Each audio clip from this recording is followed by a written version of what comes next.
হাসিনার বিদায়ের পর পাকিস্তান থেকে যেভাবে সামরিক সরঞ্জাম আমদানি করছে বাংলাদেশ, তা ঢাকা ও ইসলামাবাদের মধ্যে সামরিক সহযোগিতার জোরদার হওয়ার ইঙ্গিত বলে মনে করছেন সামরিক অনেক বিশেষজ্ঞরা। একই সঙ্গে বোঝা যাচ্ছে বাংলাদেশ তাদের প্রতিরক্ষা সক্ষমতা আরও বাড়াতে চাইছেন। বাংলাদেশের প্রতিরক্ষা কুরিয়ারের কৌশলগত পরিবর্তনে উদ্বিগ্ন ভারত। বাংলাদেশ ও পাকিস্তানের মধ্যে প্রতিরক্ষা সম্পর্ক জোরদার হওয়া মানে ভারতের আঞ্চলিক চ্যালেঞ্জ আরও বাড়বে।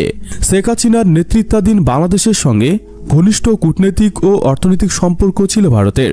তবে ঢাকায় এখন মোহাম্মদ ইউনূসের নেতৃত্বে এক নতুন সরকারের আগমন ঘটেছে। তারা ভারতের বদলে চীন পাকিস্তানের সঙ্গে সম্পর্ক জোরদার করতে বেশি আগ্রহী বলে মনে করছে নয়াদিল্লি। বিশেষ করে বাংলাদেশে এই মুহূর্তে ভারত বিরোধী মনোভাব ক্রমে বাড়ছে। বাংলাদেশের এই সকল ঘটনাকে যথেষ্ট গুরুত্ব দিয়ে দেখছে ভারত।